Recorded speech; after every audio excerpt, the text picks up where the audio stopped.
श्रीमद् भागवत गीता यथारूप अध्याय 18 संन्यास की सिद्धि द परफेक्शन ऑफ रिनुंसिएशन श्लोक 63। अब भगवान इस श्लोक में जो बात कह रहे हैं वो बहुत ही ध्यान से समझने की बात है। भगवान कहते हैं कि मैंने अब तक तुम्हारे को, अर्जुन को और अर्जुन के माध्यम से हम सबको सब कुछ बता दिया है।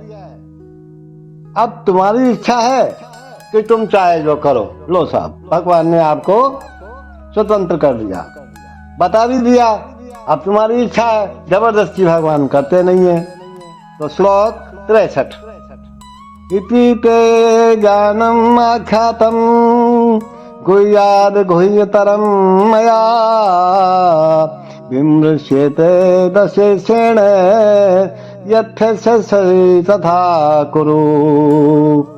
इति ते ज्ञानम् आख्यातम् गुह्याद् गुह्यतरम् मया विमृश्यते दशेषेण यथेच्छसि तथा कुरु।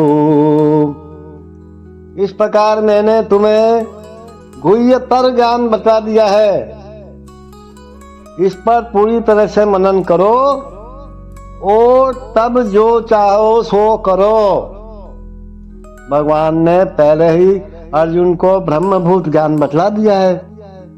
जो इस ब्रह्मभूत अवस्था में होता है वह प्रसन्न रहता है, न तो वह शोक करता है न किसी वस्तु की कामना करता है।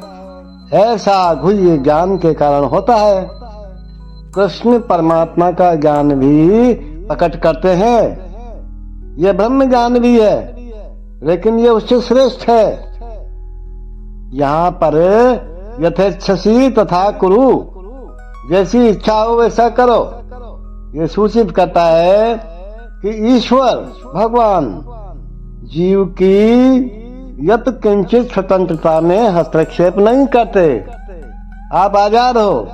भगवत गीता में भगवान ने सभी प्रकार से ये बतलाया है कि कोई अपनी जीवन दशा को किस प्रकार अच्छी बना सकता है। अर्जुन को उनका सर्वश्रेष्ठ उपदेश यह है कि हृदय में आसीन परमात्मा की शरणागत हुआ जाए। अब नहीं हो तो आपकी मर्जी भाई।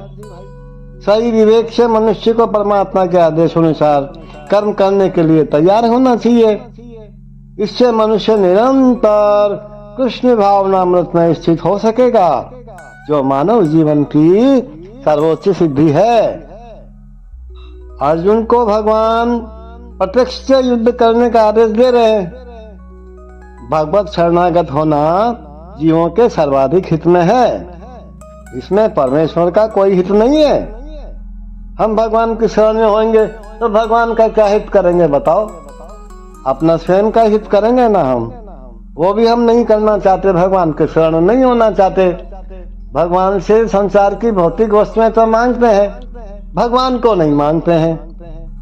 भगवान की शरण में होना नहीं चाहते हैं। शरणागत होने के पूर्व जहाँ तक बुद्धि काम करे, मनुष्य को इस विषय पर मनन करने की छूट मिली है। जरा सोचो क्या सही है क्या गलत है, और भगवान के आदेश को स्वीकार करने की यही सर्वोत्तम विधि है।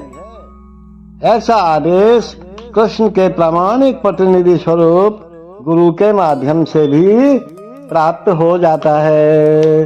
अपने आप नहीं कर पाओ, नहीं समझ पाओ तो किसी शुद्ध वैष्णव भक्त की शरण में जाओ, किसी गुरु की शरण में जाओ, किसी को गुरु बनाओ जो आपको सही रास्ता, सही मार्गदर्शन कर सके।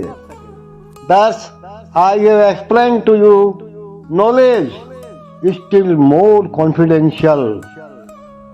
Deliberate on this fully and then do what you wish to do.